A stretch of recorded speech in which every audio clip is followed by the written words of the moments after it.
Okay, and we are live here. Hi, this is Karen, and I am playing my round 2 of the Swindle Pride Month Archon, which again is to benefit the Trans Lifeline. You'll find the link in the description to donate to them, so that's pretty much what all this is for.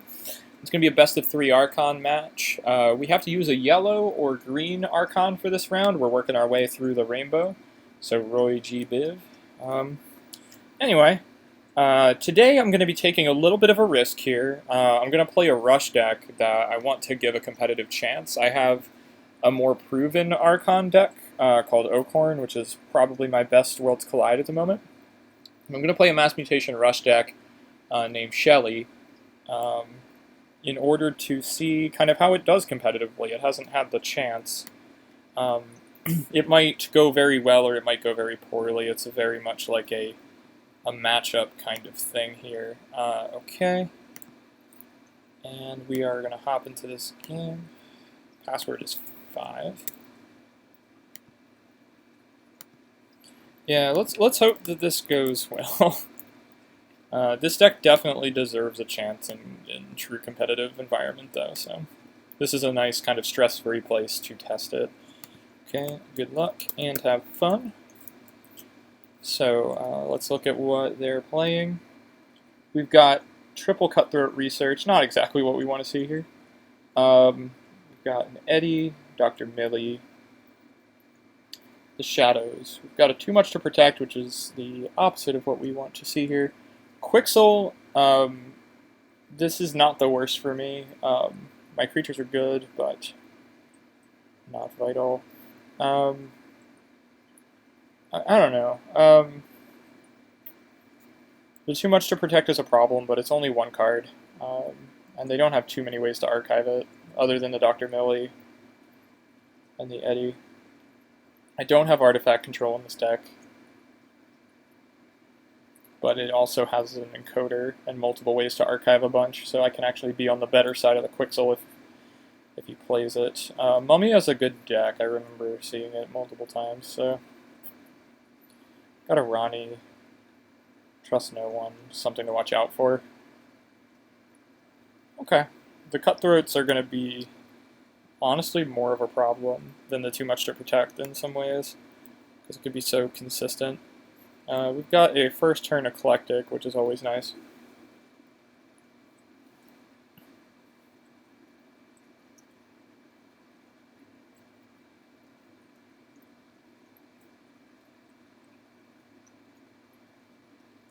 Okay. Just to give you a quick scan through my deck, we've got triple eclectic inquiry, double booby trap for board management, Johnny Longfingers with a pip, multiple mutants, ways to destroy it, and then double Vault's Blessing along with the auto encoder. So, you know, you load up and then you generate like 14 amber in one turn is the usual game plan, but I haven't played it against double resurgence. At least they're in my archives and not stuck in my hands. Because you really do want that. This deck also has a reverse time, which is pretty nice. There goes one of those cutthroats. Could be a lot worse for me. So we are going to use this tempting offer. It's going to cost us an amber, but it'll send that bibliophile back to hand. Booby trap played just for the amber.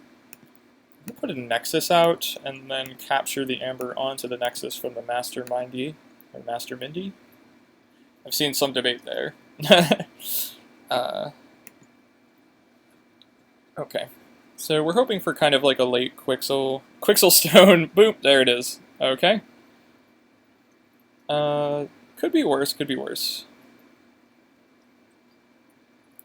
Do I play this Rad Penny, or do I archive more? Kind of a weird situation here.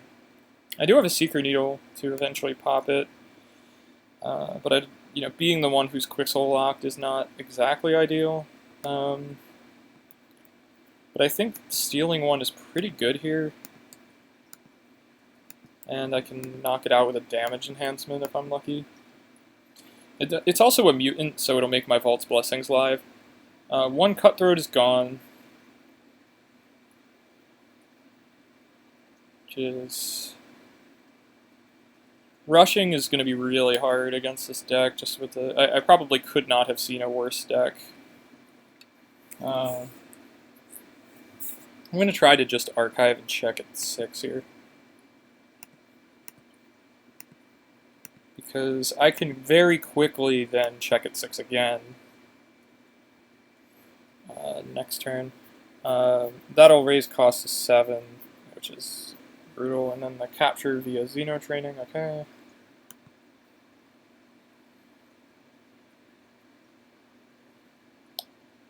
Yeah, this is a little brutal. I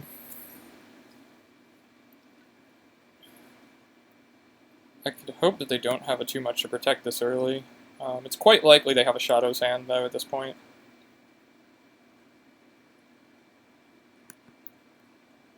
"21 cards left in deck.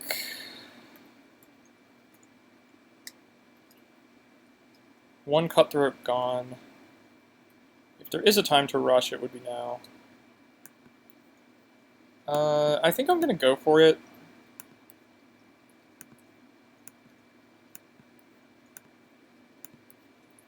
We'll see. If they have the too much to protect, I think it's a worthwhile gamble, basically.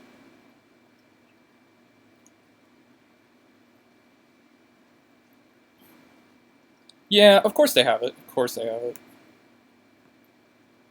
Ugh. At least this is a best of 3.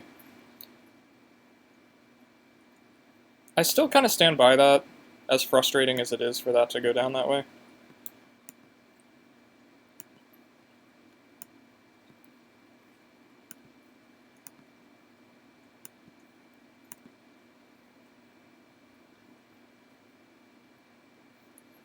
What did I miss?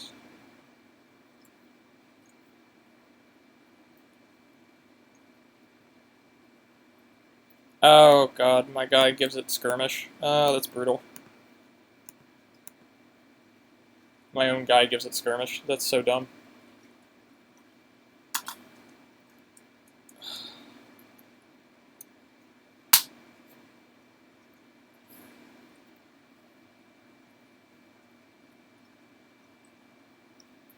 Bolt. Okay.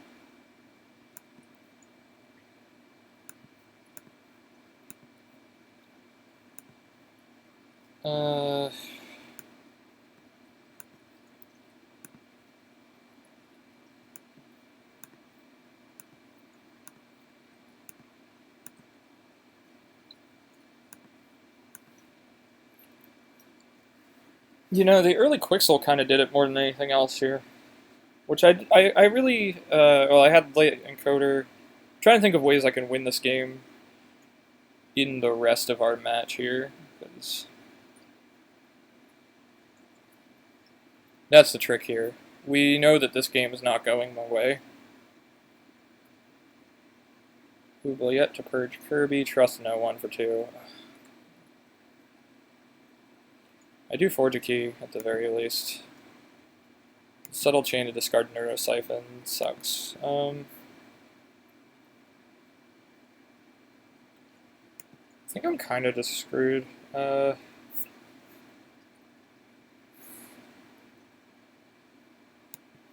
see if we can learn any tricks from them. This is not a winning situation, obviously. Get rid of the quadricoder.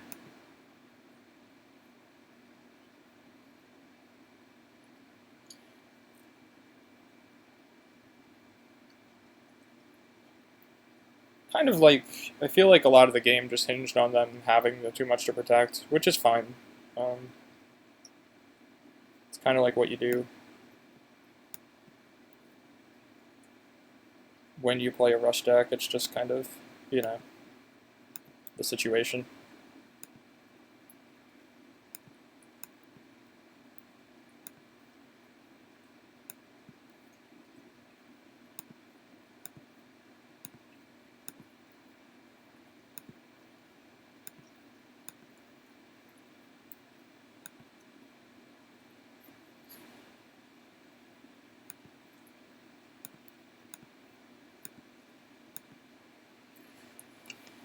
Funny enough, I don't know. I feel like this is kind of not as bad as I feared in some ways, which is kind of weird.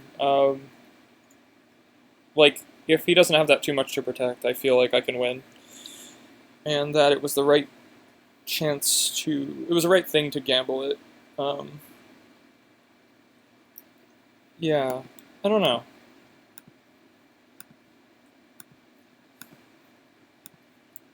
Oh, to have an untamed miasma. But that'll be all she wrote for this first game here.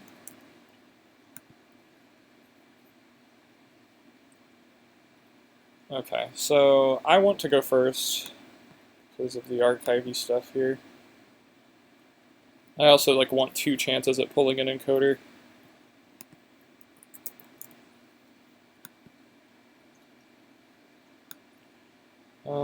First turn, we'll play the Eclectic. Archive 2 cards. What a rad penny. We can play a nice Shadows line here at least. Unless they pull first turn Quixel again.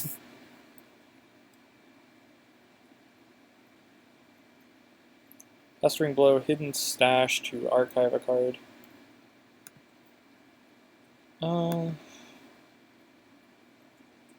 Yeah, I think I just play out the Shadows here.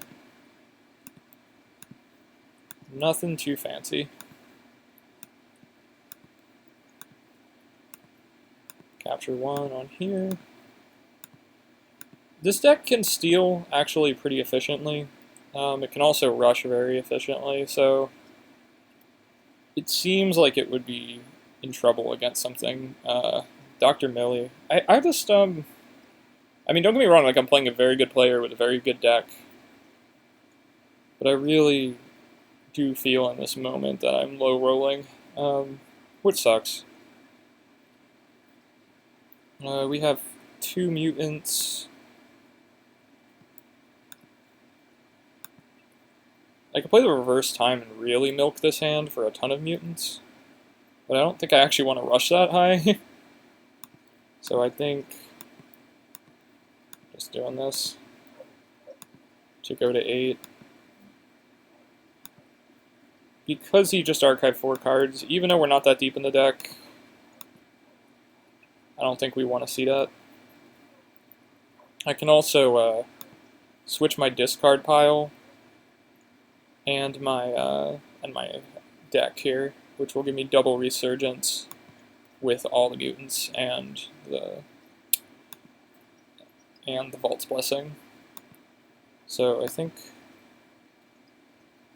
we go logos here, and then that'll hopefully draw us into both resurgences and the Vault's Blessing for a second rush. And we just keep hopefully cycling that before too much to protect happens and all that. Star Alliance. Hand is... the archives are taken into the hand, which likely means Quixel. Not for sure, though. Quadricoder, of course. Tabor. Spears. Moon. The Moon will likely put the Spears under taunt. I guess not. Oh, yeah, okay, yeah.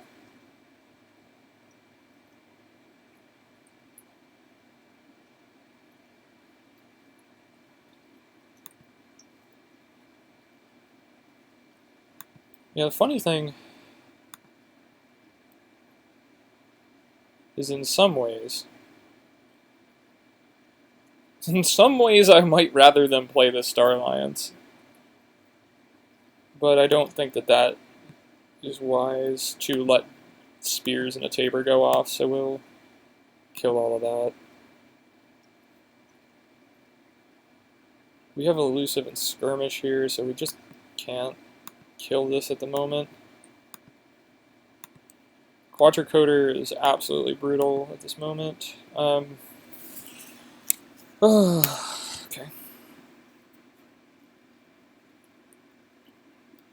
You can go Shadows next turn, probably.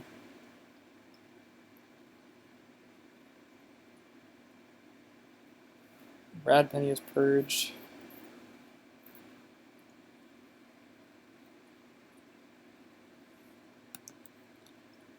Yeah, it's not like the fanciest move here, but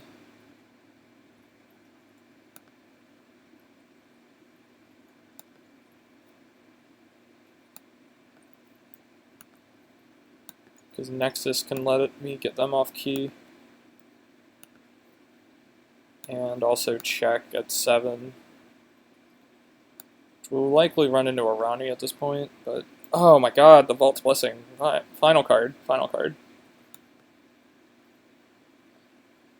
That being said, I know I can activate it with a Bookton, but I don't have many mutants. Likely, it could be wise to play this Untamed and Board Flood, because I've got the massive discards to pull all these mutants. Okay, Resurgence is not great to get discarded here. Actually, we don't have as many as I thought, so I can go Dark Fairy.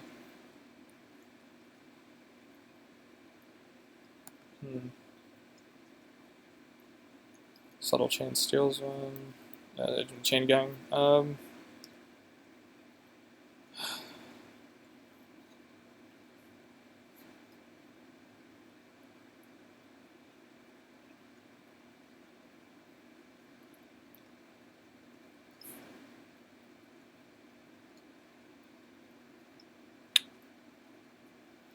If I can check here, I can quickly check again, which is a nice, could be potentially a nice win con here.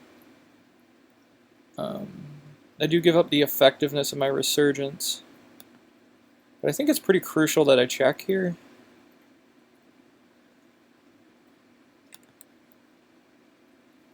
So what we do, Bookton will go into a Vault's Blessing, which does give them 1 amber, and then I Eclectic for the other. And then maybe a kind of ideal thing here would be a too much to protect, but never mind, because they can get me off key no matter what. So hopefully maybe double Cutthroat would be good to see, but I can't do anything. So brutal. Top half of deck both games. I can absolutely explode Amber here though. So maybe. Maybe.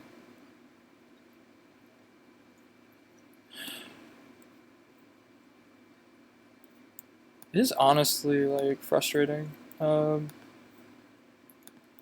the one time I decided to bring this deck, hit such a brutally bad matchup, where they're just trying to do everything that I don't want to see, all in one deck.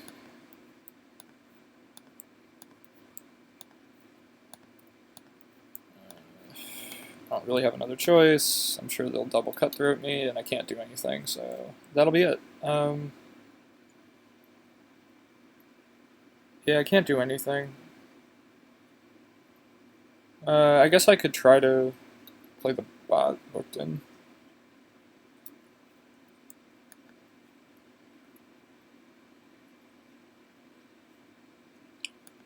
Yeah, it's just like could not have been a worse matchup in this round.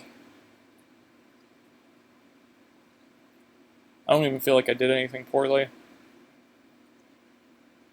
Maybe I'll find something like reviewing tape, but that I could have done differently.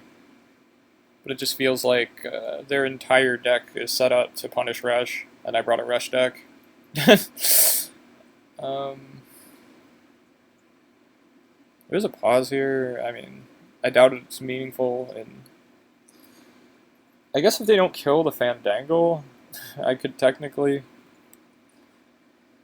bring in the Gamgee ready, and then use the Nexus to capture one if they... if for some reason they produce 0 amber. But that's not going to happen.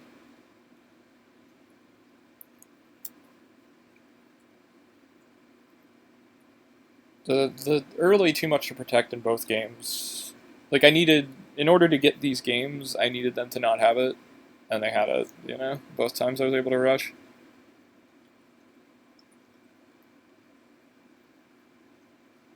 This deck has been doing great in the kind of heavier mass mutation meta.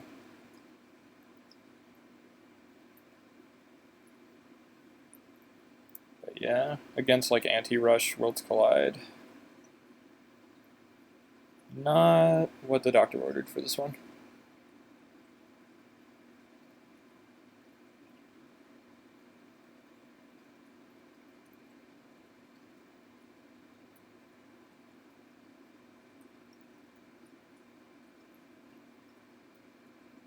Oh no.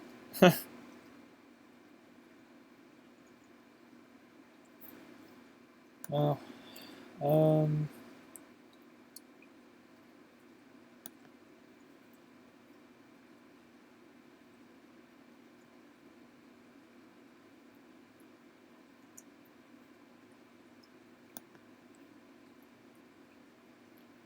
Fandangle's dead, so,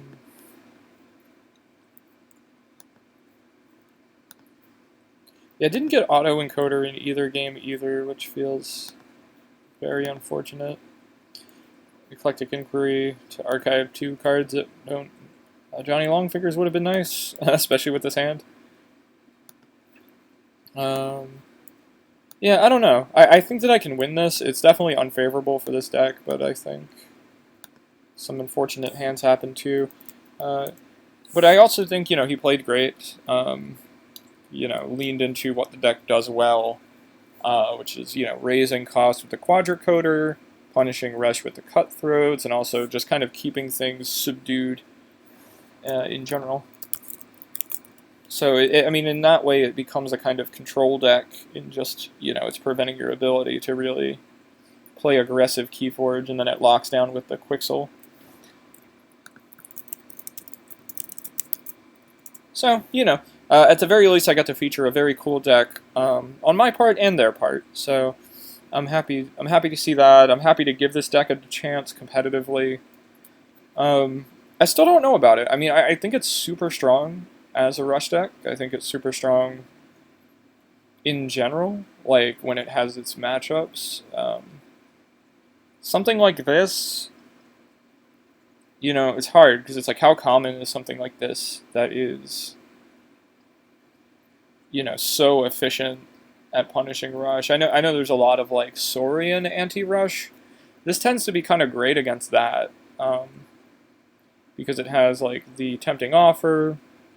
It also has a double booby trap. Like it's actually pretty good at dismantling a Saurian board. This was very effective because the rush control, and again, the too much to protect, I feel, was somewhat fortunate to be in the top half of the deck both games. This deck in particular is really effective at punishing something like this because it can play that Amber control right out of hand with the too much to protect. It also has the Rani, also the triple Cutthroat, so it's like making it so that they don't even really have to set up for it. There's just so many answers. It has the Garcia. The Quadricoder was absolutely brutal in terms of what this deck is trying to accomplish, because sometimes Starlines can be that house that you can punish with Rush. Like you can wait until their hands are stacked for Starlines and you can Rush. But they really want like early Star Alliance, set up the Quadricoder on something that's hard to kill, and then they can use their other houses to punish. Really play right into their game plan there, and they executed it. They executed it pretty flawlessly. Anyway, if you enjoyed the game, I really appreciate you guys watching, and please do donate to the Trans Lifeline here. Not our proudest victory, but I will say, if you have any thoughts about how I played this game or this deck in general, I really do think that it has some potential in competitive Keyforge. It might be more effective in a Triad setup, because I could do some banning. Like I would ban, this kind of deck to make this one thrive. It really is just so effective if they don't have scaling, in terms of using the double Vault's Blessing to just generate so much Amber. And the board itself is effective. With the high mutant count and the Johnny Longfingers, it can kill its own board to do a lot of stealing. The Krizap is a one-sided board clear against most sets. And of course the triple Eclectic and the auto-encoder is going to set all that up very, very consistently effectively. Anyway, thanks for watching, and again, I'd love to hear your thoughts in the comments, and donate to Trans Lifeline.